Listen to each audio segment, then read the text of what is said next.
Britain didn't conquer the world with swords. It did it with spreadsheets. While other empires built armies, Britain built banks. While others fought with steel, Britain fought with interest rates. This is the story of how finance, not firepower, turned a small island into the world's most powerful empire, a weapon more subtle than gunpowder and far more profitable. Chapter 1. The Empire Before the Money. Long before finance ruled, Britain was just another European kingdom. Small, rainy, and surrounded by giants. Spain had gold. France had land. The Ottomans had armies. But Britain had something no one else saw as valuable: trust. The early merchants of London traded on promises. Contracts mattered.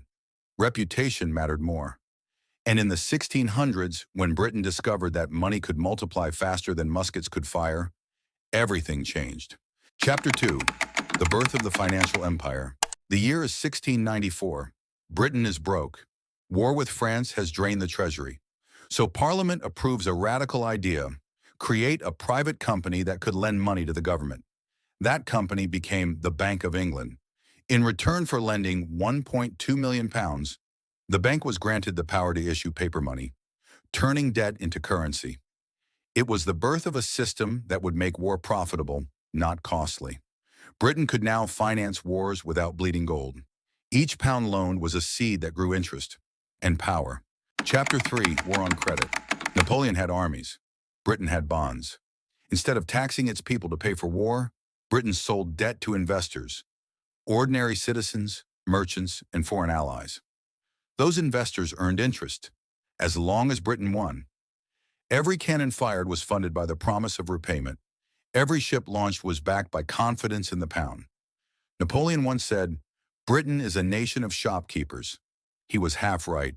Britain was a nation of shareholders. By 1815, after Waterloo, Britain had spent £1 billion on war and emerged richer. France, meanwhile, was bankrupt. That's the power of financial warfare. You win even when you spend. Chapter 4. The City of London, the world's money hub. As the cannons fell silent, another empire began: the financial empire. The City of London became the beating heart of global money. Insurance, shipping, banking, all interconnected through London's institutions. Names like Lloyd's of London, Barclays, and Rothschild turned risk into profit. The British mastered something new: finance as diplomacy. Instead of colonizing countries by force, they financed them. Railways in India, canals in Egypt, mines in Africa, and made them indebted to British investors. This invisible empire ran on contracts, not conquests, and the pound sterling became what the dollar is today: the global currency of trust. Chapter 5. The Psychology of Money and Power. Money isn't just numbers, it's belief. Britain understood this earlier than anyone else. They built an empire not on gold, but on the idea of gold. Every note said, "I promise to pay." It was a psychological weapon, turning paper into loyalty and promises into power.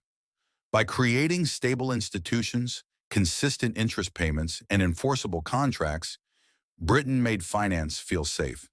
And when money feels safe, it flows freely, from colonies, traders, and governments around the world, right back into London. The empire didn't collapse when colonies revolted. It simply moved from maps to markets. Chapter 6. From Empire to Economy. After 2 world wars, Britain lost much of its land, but not its leverage. Because by then, the British financial model had been exported worldwide. The US adopted it.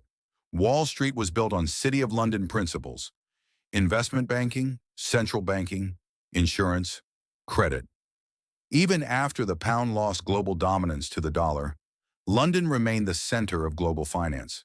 Foreign exchange, derivatives, commodities, all still flow through that tiny island's markets.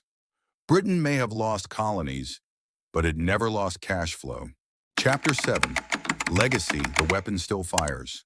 Today, when nations wage war, they don't send armies first. They send sanctions, credit downgrades, and market pressure. That's Britain's true legacy.